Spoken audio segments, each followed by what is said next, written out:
Alright, today we're going to talk about many different tools that you can use with the Turkish get up. Helen's going to start with a barbell. This is a 10 kilogram short barbell, and it's going to cause you to take a lot more time because that barbell is going to rotate with your shoulder. You will not be able to go very fast with this. It also works, you can see her arm shaking a little bit. She's so used to doing with the kettlebell. So like I said, this is 10 kilograms, so 22 pounds. Take your time, and she started from above a standing position. You can start on both positions. I recommend doing both. Learn how to start from the bottom, learn how to start from the top. So next we're gonna work on, let's go for another shoulder, and let's do the Kamagon ball, which is basically about 13 pounds, it's got water in it, so I like working on shoulder stability. I'm not a fan of doing very, very heavy stuff of this, but go ahead. She's taking her time, focusing on rotating. You see a little twitchiness in there, but it's not so much that's going to throw her off balance, but just more proprioception for the shoulder joint. And we chose Helen to do this because she's actually hurt her shoulder before doing something. So stability is important for her.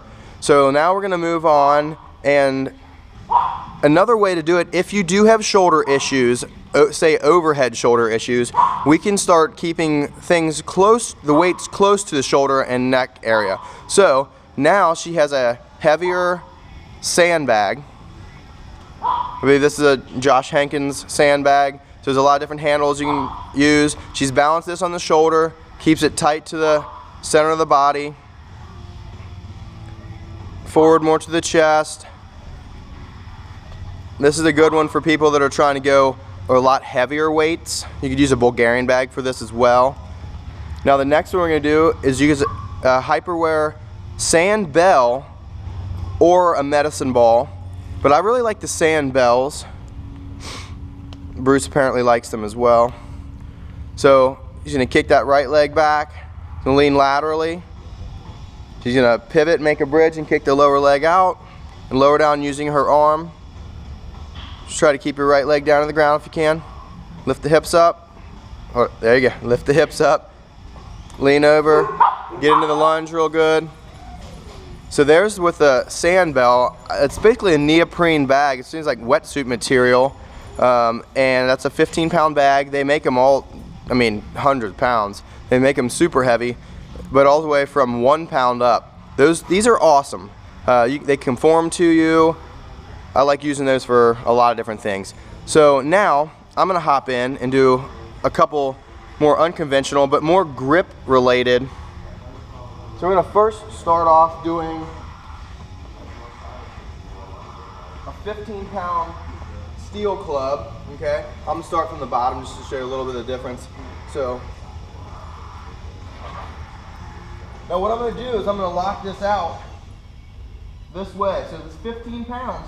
Right through here, I have to lock my wrist to keep it from falling down on me. Okay, so it's very close to a barbell, but only half of it.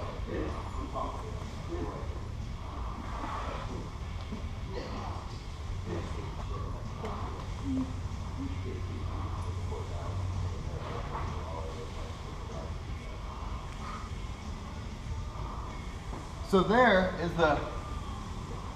the steel club. Now we're actually move on. This is a lot tougher. We're going to move on to the mace. Less weight. Should probably chalk my hands. But there's two handles here, two grip areas down here. This is probably not going to happen unless you're really, really, really strong in your grip. So I'm going to start down here a little bit more. Two ways you can hold it. You can hold it this way, where you're working a lot more out here. You can also hold it this way, where you're working a lot more up in the brachioradialis area, and it's just a lot different. So I suggest doing both sides. So I'll start down from the bottom again. I'll do this way a little bit.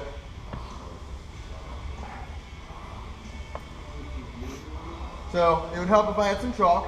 So I'm going to lock my grip, and really, really lock that grip, and try to keep it parallel with the ground.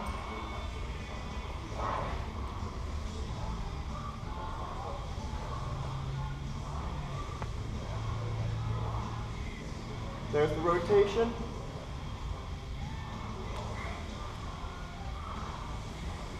And there you go. There's a couple new ways that you can do the one-arm Turkish get-up with some different tools other than just your kettlebell. I'm going to do another video on different ways that you can do it with the kettlebell next.